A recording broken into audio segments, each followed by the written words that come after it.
Now, what if I told you, yes, you, that even you could get away with being racist? I know that there are a great many sins you can commit in life: envy, lust, murder, liking golf, etc., etc. There's nothing quite as bad for the online people, quote unquote people, as being racist or homophobic. These things, they aren't even acceptable as jokes, well, except certain online spaces where they are not only accepted but celebrated, but for the most part, right? You cannot be racist and you cannot be mainstream, right? Right? Enter Shogun, a recently released TV series about hookers pissing on other people. Wait, am I watching the wrong show? No, this is the show, yeah. And about honor killings. Yeah. I was particularly impressed with the depiction of the main character, John Blackthorne, or the Anjin as he's called by the Japanese characters in the show. Kinda even resembled the character development of Tony Stark from Iron Man.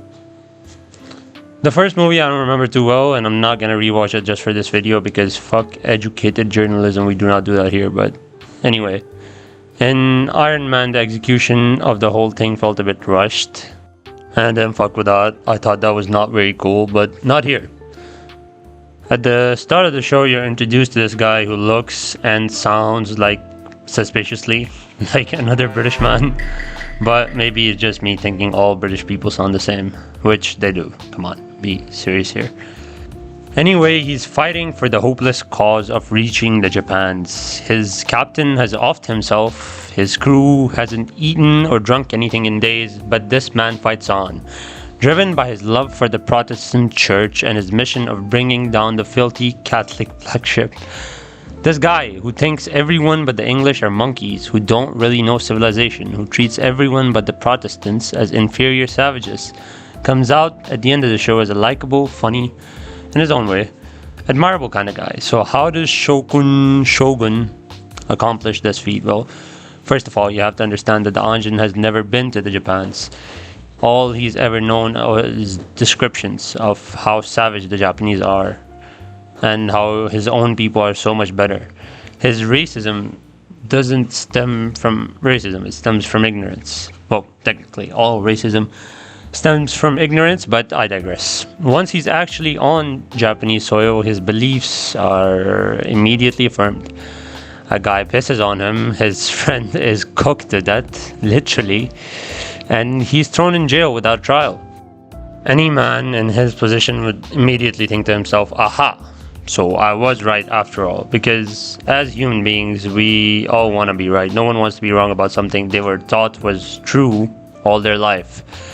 So there sits our Anjin, rotting in jail and more racist than ever before. So how do we racistify this guy, whose racism has just been validated? Well, you see, it starts slow. It starts with a little admiration. Another character in the show is Kashigi Yabushige. He is the Lord of Izu, and he is, in fact, the man that jailed the Anjin in the first place. Well, it just so happens that a Portuguese pilot, Rodrigues, who's the only person who spoke to Blackthorne in his native tongue, has gone missing after being washed overboard. Rodrigues and Blackthorne appear to hate each other's guts, but they also have a deep-rooted respect for each other because of the fact that they're both Menacee, and well, Menacee respect each other in that. Well, a search party is dispatched to look for Rodrigues, at Blackthorne's insistence, by the way, and it is commanded by Yabushige. Turns out Rodrigues has washed ashore at the side of the cliff and someone has to go get a rope, go down there and get him. Blackthorne wants to go, but Yabushige has orders not to let the Anjin get hurt, and the Japanese take their orders very seriously. When Blackthorne is rejected going down, he offers Yabushige the rope, thinking of him as a cowardly savage who would surely refuse. Well, to his surprise, Yabushige takes the fucking rope because he doesn't want to look like a bitch in front of his men and starts climbing down. However, around halfway down the cliff, and because Yabushige isn't really a fucking rock climber, the rope kind of just snaps, and Yabushige, the fat fuck, he just lands hard on the shore rocks, bleeding from his head. Oh, still much to Blackthorne's surprise, Yabushige picks himself up and drags the Portuguese pilot up onto the rocks. But lo and behold, Cinderella slips and falls again. Man, this man is Michael Jackson on ice. What the fuck? Anyway, the harsh sea current has him doing a lot of praying, bro. Let me just say that bro does not know how to swim. He is stuck. Blackthorn watches on as, instead of fighting to survive, Yabushige takes his blade out and prepares to stab himself with it. He would rather go out on his own terms than let the sea take him, and just as he's about to do it, some of his men arrive with a rope, and voila, he's pulled up along with Rodriguez. And here, before the man only moments ago he considered a savage, John Blackthorn takes a bow. It really is one of my favorite scenes in the show. To me, it embodies how some moments are entirely life-changing and view-defining, and you're never the same again. Like a night with your mother, for example. I don't really get chills anymore, but this would be one of those literally give me chills scenes if I did. You know, I'm too cool for chills now. Too old, too jaded. Anyway, enough about me. As the series progresses, John Blackthorn is impressed and repulsed by how readily the Japanese accept death, because if the lords don't kill them for not making way, the earthquake certainly will. This show is about the concept of shukume, and the story of learning to accept the idea of letting go of control, and the story of a man who takes control of his fate by doing exactly that. But more on him another day. For now, let's stick to John Blackthorn. In some lord ship sailing to Osaka, and how the first time he lays eyes on the city of Osaka, he is both intimidated and impressed. I think this is the exact moment the final bits of racism leave John's body.